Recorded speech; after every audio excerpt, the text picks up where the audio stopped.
Naku, si Iska, nahuli na siya ni Aling Mangkukulam. Kawawa naman siya, panigurado, gagawin din siyang manika ni Aling Martina. Aling Mangkukulam, bitawan niyo po ako, huwag niyo po akong kunin. Hindi kita pakakawalan, Iska, dahil pinatakas mo si Bebang at si Princess, ikaw naman yung gagawin kong manika. Ayoko pang maging manika, bitawan niyo na po ako. Ang sama talaga ng Mangkukulam na yan, ayaw niyang bitawan si Iska. Boyong, tulungan mo si Iska, itakas mo siya. Ayoko, no, baka mahuli pa ako ng Mangkukulam, tapos gawin niya rin akong manika. Ang diwag-diwag mo naman, Boyong, akala ko ba matapang ka, harapin mo sa Aling Martina, kalabanin mo siya. Takot nga ako sa Mangkukulam, Princess eh. Huwag mo nga akong pilitin. Please, Boyong, iligtas mo si Iska. Ikaw na lang pag-asa namin. Gusto mo ba mawala si Iska? Bibigyan kita ng piso kapag niligtas mo si Iska. Sige na. Kainin mo na itong tinapay, Iska. Bilisan mo. Ayoko po, Aling Mangkukulam. Hindi ko po kakainin yan. May kulam yan.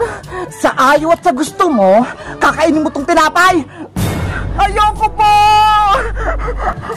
Boyong, bilis na! Iligtas mo na si Iska! Sige na nga, haharapin ko na yung Mangkukulam. Yay! Ililigtas na ni Boyong si Iska!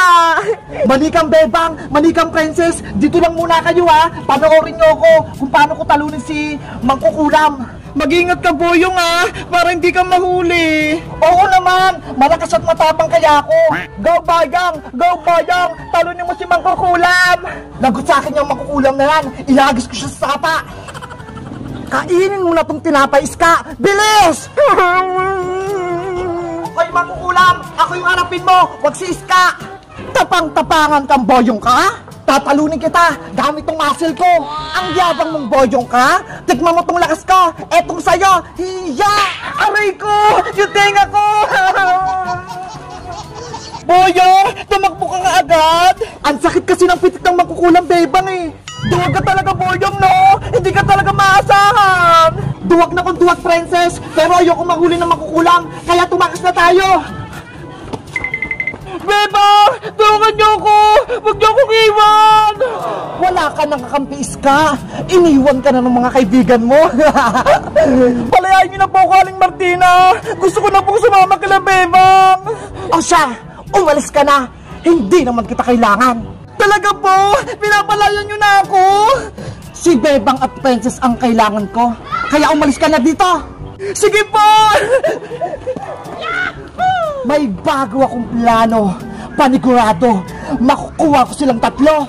Itong buhok ni Iska, gagawin kong manika para makontrol ko siya. Sisimulan ko na yung orasyon. Nina, Nina, Nina, no. Nina, Nina, Nina, no. Buhok ni Iska, maging manika ka. Magaling, magaling, magaling. Nakagawa ko ng manika ni Iska. Ngayon, Iska, inuutusan kita. Ibalik mo sa akin si Bebang at si Princess. Ngayon din! Sige po, Aling Martina. Susundin ko po kayo. Boyong, antayin mo ako. Ibigay mo na sa akin si Princess at si Bebang.